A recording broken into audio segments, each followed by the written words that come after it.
Hi friends, welcome back to Fridays with Ahrash, where we talk about all things real estate. Today we're going to keep it short and simple and talk about pre-approvals from lenders and mortgage companies and why you need them in today's market. So let's get right into it. So in my previous videos, we learned that the market is very competitive nowadays, and we know the demand is very high, so you pretty much need every advantage that you can get. And that's where, pre-approval letters come into play. It's pretty much standard nowadays. Most listing agents and sellers won't even take a look at your offer or won't even consider taking a look at your offer if they don't see that pre-approval letter attached. Unfortunately, it's just something that most buyers need nowadays to have a competitive offer.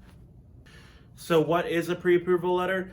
Basically, it's documentation from the lender. It's one page. It says to the sellers that we've looked at the buyer's finances, we've looked at their assets, verified their income, things like that.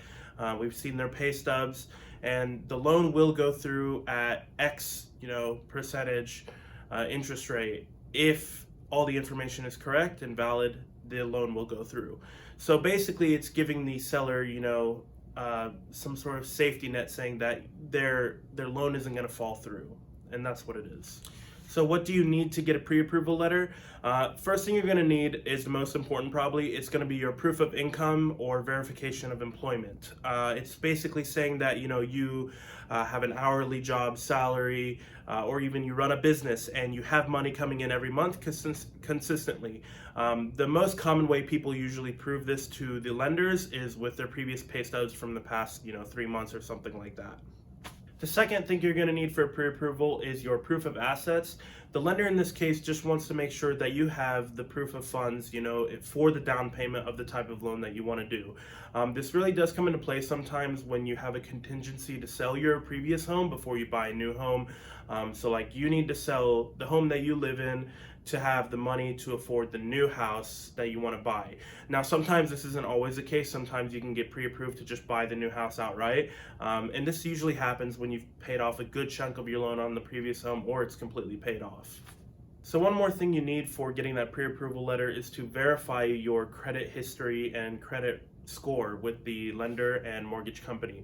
This is just to verify that you're a, reliable borrower, right? So they just want to make sure that you've been paying your previous mortgage on time if you have one, car payments if you have them, and just paying your credit cards on time. That's the best advice I always give to my friends, my younger friends that are looking to build up their credit, is to buy with your credit card and pay it off a few days before the due date. A lot of these things really help boost your credit, and that's what lenders are looking for, to make sure that you're doing the research to get these things done, and that you're going to be a reliable borrower in the future.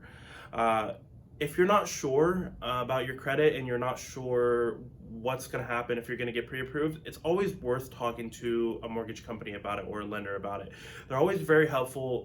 The ones that I've worked with are very informative and very helpful and very understanding about the situation that you're in, whatever it may be, and they're always willing to help you get ready if you're not ready for when you're wanting to buy a house in the future. So let's say that you want to buy a house in a year.